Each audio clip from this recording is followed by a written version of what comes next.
No futuro, meus amigos, quando a gente for analisar toda essa situação, toda essa perseguição, todo esse autoritarismo que se abateu sobre o Brasil em nome de perseguir a direita e impedir que a vontade do povo se realize, o dia de hoje vai ficar marcado como um dos pontos cruciais nessa situação toda. E eu vou dizer por quê, justamente por causa disso aqui. Um deputado federal, Eduardo Bolsonaro, um dos mais votados do Brasil, uma pessoa extremamente combativa, uma pessoa que representa de verdade seus eleitores, devido à perseguição, decidiu ficar num país estrangeiro. Decidiu ficar nos Estados Unidos, que, convenhamos, é o último local de recurso contra as arbitrariedades de uma Suprema Corte.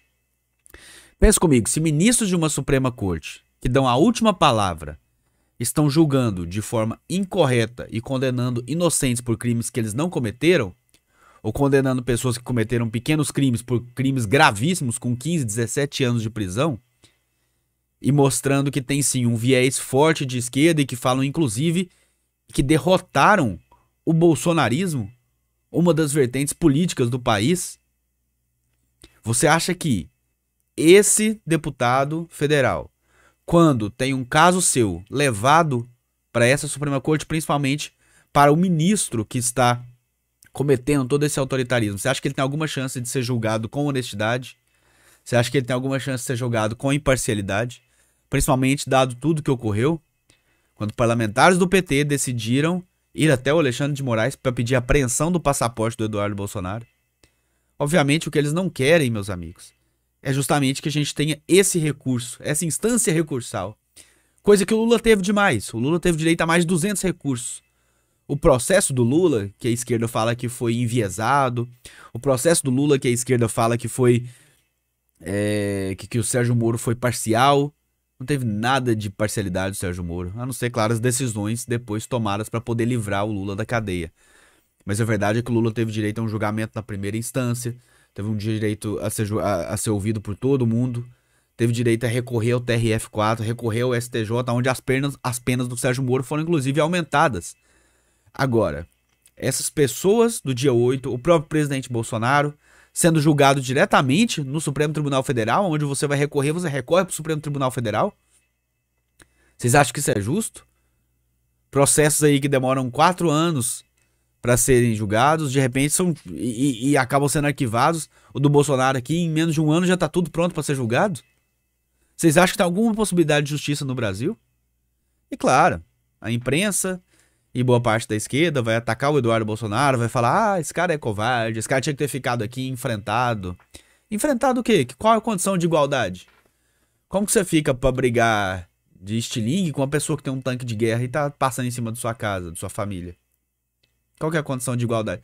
Quando que a esquerda ficou pra brigar em condições de igualdade? Ah, o Lula nunca saiu. O Lula nunca saiu porque a gente entende agora por que que o Lula nunca saiu. Por que que o Lula nunca saiu do Brasil? Hoje a gente entende por que que ele nunca saiu, né? E isso que tá acontecendo, pessoal, o mundo inteiro está vendo. O Eduardo Bolsonaro, nesse momento, tá fazendo um sacrifício pessoal para que o mundo veja a situação que está ocorrendo aqui no Brasil. Um deputado não pode retornar ao seu mandato, sob pena de ser preso e ter seu passaporte apreendido, porque para tudo que precisa para que isso aconteça é uma simples interpretação do Alexandre de Moraes, que é justamente a pessoa que ele está denunciando lá fora. Que é justamente a mesma pessoa que até a imprensa profissional de vez em quando tem coragem de falar uma coisinha. Nunca vão a fundo, claro. É mais ou menos aquele pai que só fala pro filho, ô meu filho, não sobe aí não põe fogo na cortina, não, meu filho. Ô meu filho, não arranha o carro, não. É mais ou menos isso a imprensa profissional com os desmandos do autoritarismo brasileiro, tá? Chegar lá e falar algo que possa realmente impedir, não fala. Vou passar um pedaço do vídeo dele, pessoal, que é muito interessante e principalmente levanta um ponto crucial aqui nessa situação toda. Porque, afinal de contas, até agora, o Gonê ainda não se pronunciou sobre essa situação, né? Porque até agora o Gonê não chega e fala, olha, eu preciso dar uma posição sobre a necessidade de apreensão do passaporte do Eduardo Bolsonaro. Porque o Eduardo Bolsonaro foi para os Estados Unidos, né? E logo em seguida o PT entrou com pedido de apreensão do passaporte dele, quando ele já estava lá. O Moraes deu 5 dias pro Gonês se manifestar, mas o Gonês não se manifestou. Então, na cabeça do Eduardo Bolsonaro e na minha, estaria o quê? Opa, se ele não se manifestou ainda, é porque eu tô nos Estados Unidos. Então ele sabe que se ele se manifestar pela apreensão, então a chance dele se manifestar é pela apreensão do meu passaporte. É o que o Eduardo Bolsonaro tá pensando e provavelmente o que eu pensaria também. Porque ele sempre se manifesta sobre todos os pedidos da Suprema Corte. Então, se ele não se manifestou, é porque ele sabe que se ele se manifestar pela apreensão, eu vou ficar por aqui. Então, a chance dele se manifestar pela apreensão do meu passaporte é muito maior. Principalmente dado o histórico da denúncia que ele acabou de apresentar contra o Jair Bolsonaro. Denúncia completamente vazia e amparada em achismos. Feita, parece que para condenar o presidente. Vou mostrar para vocês aqui a fala sobre o Eduardo Bolsonaro e a gente volta para comentar depois. Do Eduardo Bolsonaro. Para representar o povo paulista no melhor interesse da minha nação. O que o ministro da Suprema Corte, Alexandre de Moraes, e os seus cúmplices estão tentando fazer é usar justamente o meu mandato como cabresto, como ferramenta de chantagem e coação do regime de exceção, como instrumento para me prender e impedir que eu represente os melhores interesses para o meu país. Seria mais confortável ficar quieto, recebendo um excelente salário e fingindo defender os paulistas e meus irmãos brasileiros do que enfrentar esse sistema covarde e desumano. Mas eu não aceitei esse chamado para ter conforto ou comodidade. Eu aceitei esse chamado para defender os valores da nossa civilização. Aceitei essa vocação como um compromisso não só com a minha família e a minha nação, mas como uma aliança com Deus, um voto de lealdade que apenas um homem com caráter e fé pode entender. Não irei me acovardar, não irei me submeter ao regime de exceção e os seus truques sujos. Assim sendo, da mesma forma que eu assumi o mandato parlamentar para representar a minha nação, eu abdico temporariamente dele, para seguir bem representando esses milhões de irmãos de pátria que me incumbiram dessa nobre missão. Quero passar aqui essa parte que é muito interessante. Ó. De minha viagem dos Estados Unidos, 2 dias antes, em 25 de fevereiro.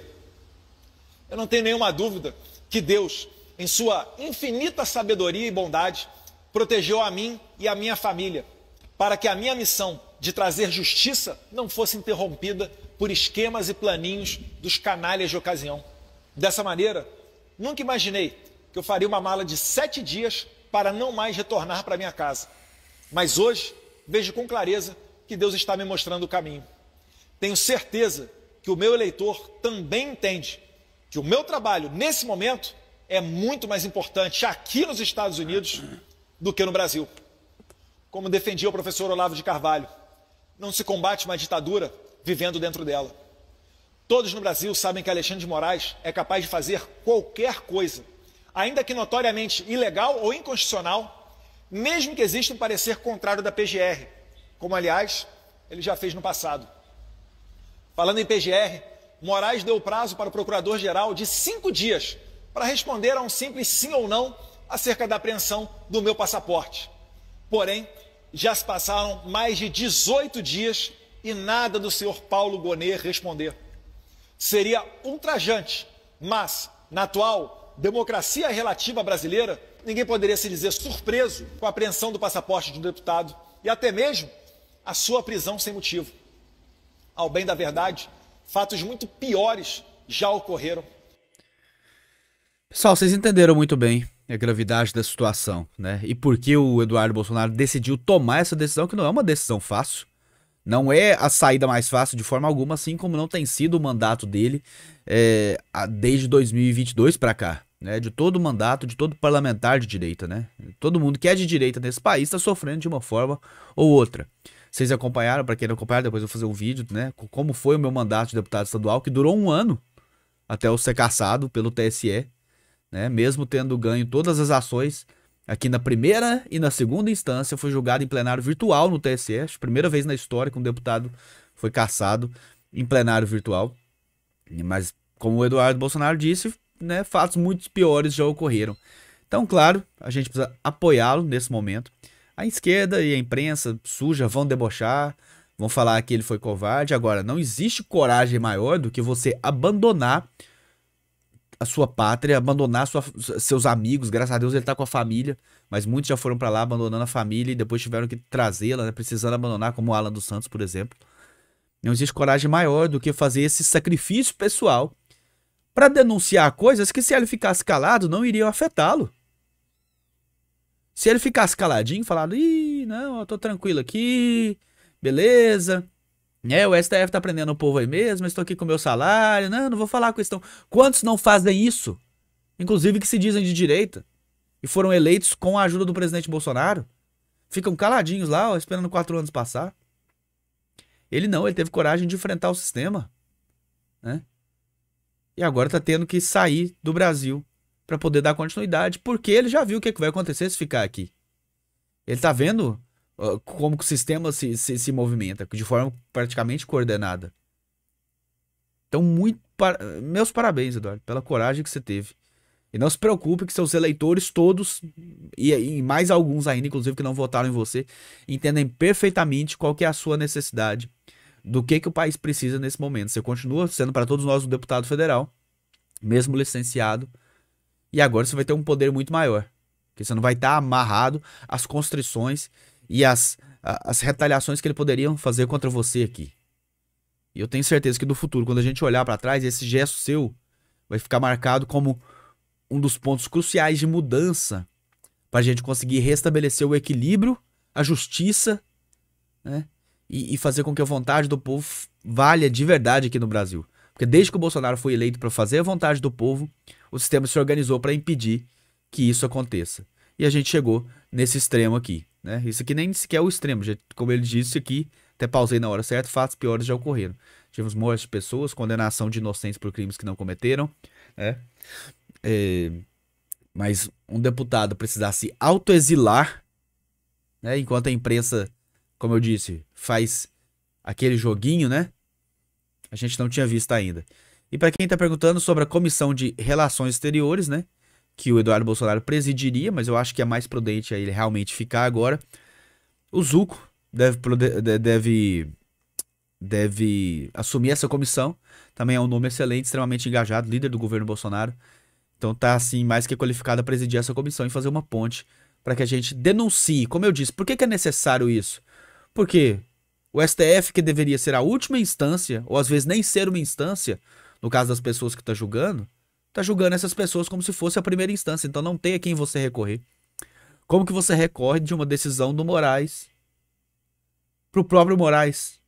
Como que você recorre de uma decisão do STF? Seu primeiro recurso é contra pessoas que acabaram de condenar você. E fazem isso dando entrevistas dia sim, dia também, de que não estão alinhadas, não gostam dos valores da direita, não gostam das pessoas da direita. Derrotaram o bolsonarismo. Não tem como. Não tem como haver justiça nesse país nesse sentido. É isso, meus amigos. Obrigado quem acompanhou. E vamos sim torcer, orar pela vida do Eduardo Bolsonaro e pelo propósito que ele tem que cumprir. Grande abraço, fiquem com Deus. Até o próximo vídeo.